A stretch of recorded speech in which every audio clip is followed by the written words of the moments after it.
welcome back to my channel. My name is Amber and this is Amber Next Door. Before we get started into today's video, be sure to hit the subscribe button and become a lifelong neighbor of the Amber Next Door neighborhood. I would love to have you guys here forever and ever. Like this video all the way up so that other people of the other YouTube communities can become part of the Amber Next Door neighborhood and we can become part of theirs. Share with your family and friends. Comment down below, respectfully of course, and hit the notification bell so you know when Amber Next Door is coming to your door. So without further ado, let's jump right into today's video. Welcome back, you guys, to another week here at Amber Next Door. I'm so thrilled to see you guys here once again. Thank you to my old neighbors. Thank you to my new neighbors. Thank you so much for us just becoming a family. So let's get into today's video. If you haven't read the title already, I'm giving you guys kind of like a life update of mine and what's going on. I think I mentioned a couple of videos back how I've been looking at past videos and past pictures from last year, literally this time last year and throughout the course of the spring and summer, and I'm comparing myself to that Amber. And I was a lot more disciplined. I had, I gained some weight, I noticed, especially in my face area. And I just, clothes are not fitting how they should on me, and I don't want to just keep buying like different sizes when I could just work out and do what I'm supposed to do diet wise, like as far as eating goes. So if you guys are brand new to the neighborhood, you may not have known, but last year this time I was on keto, like keto strong, doing what I had to do. And I'm gonna explain to you a little bit what keto is, why I'm back on it, and the main point of this video is to give you guys, if you want to start keto or if you're having trouble starting with keto, you think you're on it but you just need a little bit more oomph and push, I'm giving you guys like my staples and my go-tos no matter what with keto. The things you need to have in the house no matter what. Basically the keto diet is very low carb, high fat, high protein. I felt my best during keto. When I started keto last year, I felt like I looked my best when I was doing keto, and it just made me feel good. Obviously there are different variations of keto. I am not strict keto at all. I don't like calculate my macros. I just make sure, like, I don't know, I listen to my body. Like if my body is hungry, I'm going to eat. If it's not, I'm not going to stuff myself. I definitely stay hydrated. So I don't know, I'm kind of in between like lazy keto and dirty keto, because sometimes you just need certain things to like kick those cravings goodbye.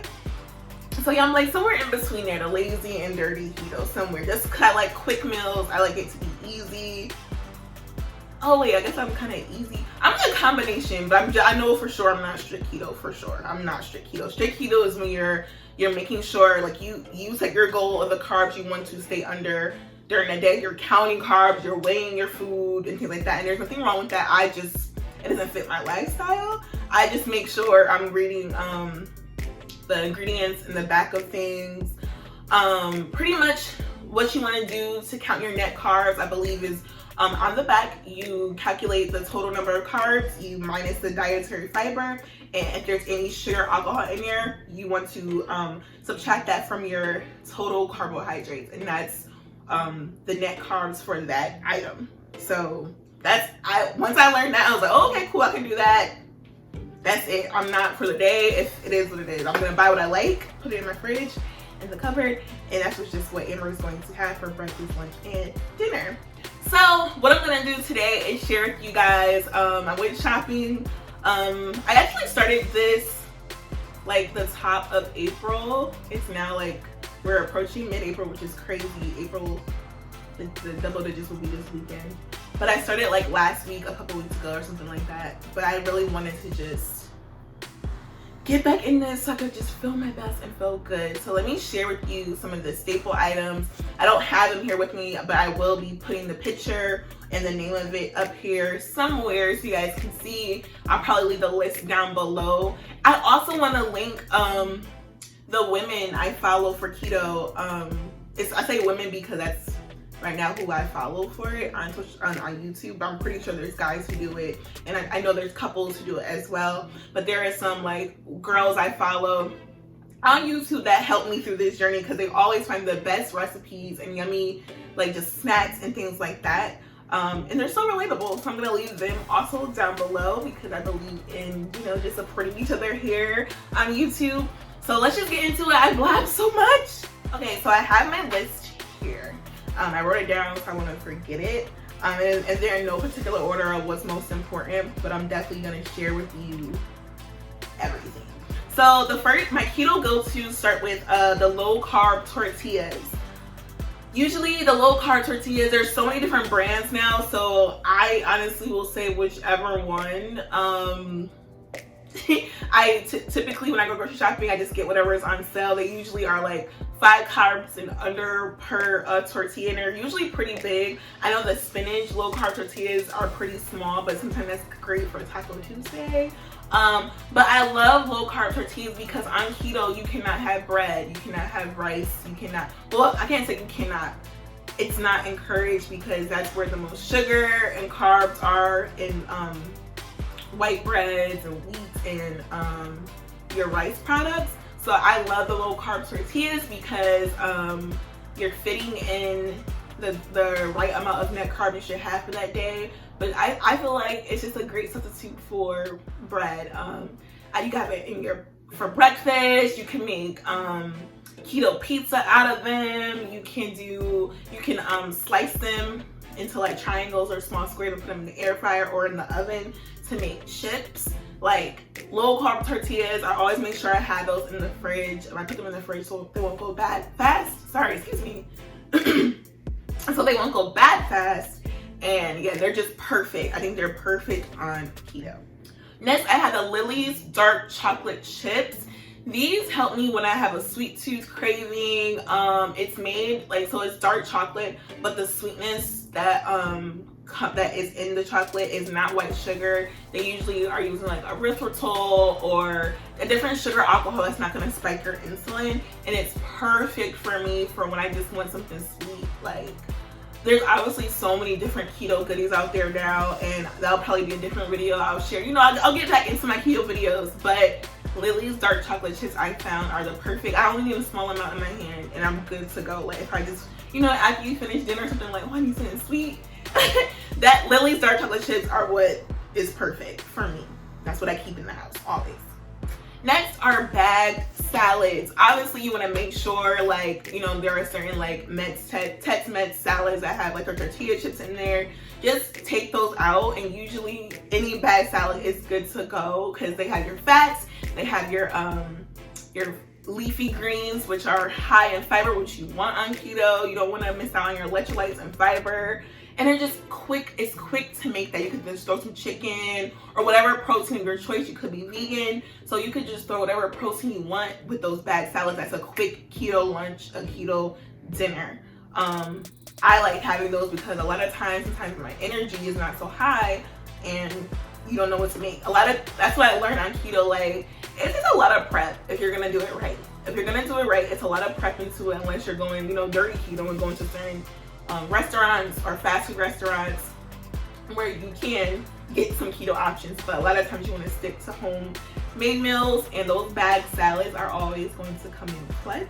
Next is cauliflower rice, because I don't know about you guys, but I love rice, and you can't have white rice and other rices on keto. So I find that I can make so much with the cauliflower rice, and I typically don't miss out on white rice when I make it right, if I season things right.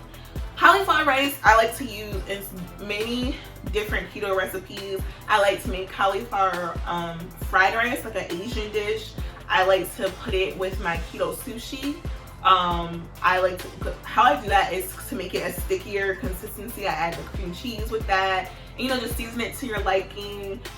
Cauliflower rice is what's going to be one of your best friends on keto. And I like the feeling of not feeling so bloated and full after these meals, because usually it's that white bread, that white sugar, those high carb grains that are going to give your belly that full filling. And I love that I can have a little bit more when I'm using the cauliflower rice and the low carb tortillas. Next is almond flour. When you are actually almond flour and coconut flour. a lot of keto recipes, when it comes to the baked goods section, whether it's pancakes, whether it's brownies, whether it's cookies, all keto versions, they're gonna call for almond flour, and a lot of times they want you to add coconut flour to make that consistency perfect. And I just make sure I have those in stock in my my cupboard. Where I like to get those from, because they could be pricey, so I wouldn't get them from Whole Foods, you guys. I would definitely go to Aldi's. I would definitely go to Target. A lot of time has it on sale, believe it or not. Just try to look out each week in your grocery circulars, just see when they're on sale, because you just need them in the house, because sometimes you're gonna want to make like keto biscuits or keto cookies, like I said, or brownies or something, and you're gonna need these items to make those meals. Next is Xanthan Gum. Xanthan Gum is right there with the coconut sugar and almond flour. Xanthan Gum, a little goes a very long way. Like when I'm talking about like 1/4 of a teaspoon in the recipes, because the Xanthan Gum is gonna make sure that consistency is most similar to the baked item that you're trying to mimic. So whether it's white bread, whether it's a cookie, whether it's a brownie, that Xanthan Gum is gonna make sure it's a binder in a sense, and it's gonna make sure everything comes together the way it should. It's gonna taste so yummy, and you're gonna be like, what?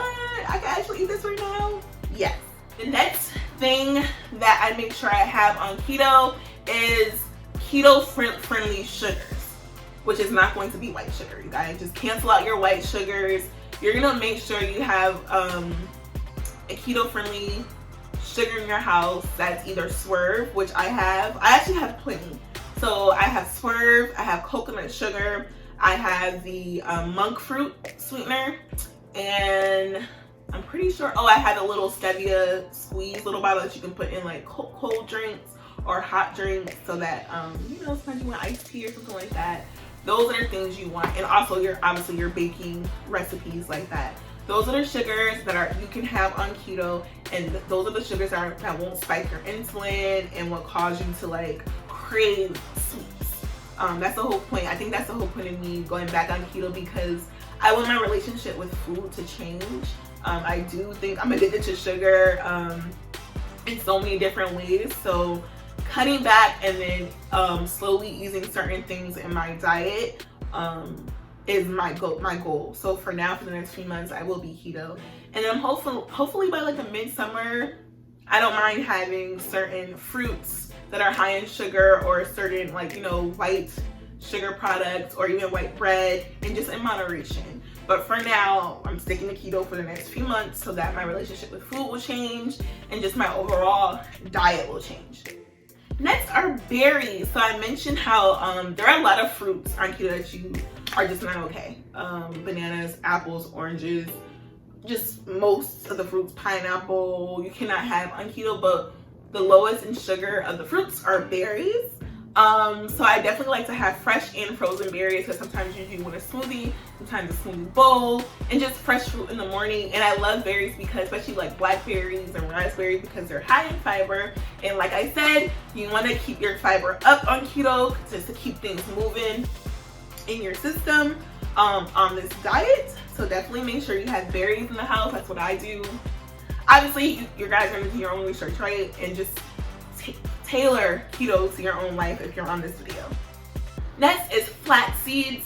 Flax seeds are high in fiber. They're the easiest way. Like if you feel like a little sluggish, if you feel like things haven't been moving properly, flax seeds, you can add it to any dish, any recipe to get your fiber up. So I make sure I have those greens, and I also, the last on my list is chia seeds. The chia seeds are also high in fiber, high in protein, and I like to add that to like my oatmeal, which is keto oatmeal without like oats and things like that. But you can also add it to drinks, shakes, things of that nature, just to keep all of your protein and fats and fiber up on this diet. You want to make sure you're not going out the realm and just eating a whole bunch of meat, and you're forgetting about your fiber and your protein and all your vitamins and things like that. So yeah, guys, I'm back on keto. I'm back in this health journey, so I will be making sure I keep you guys up to date on keto.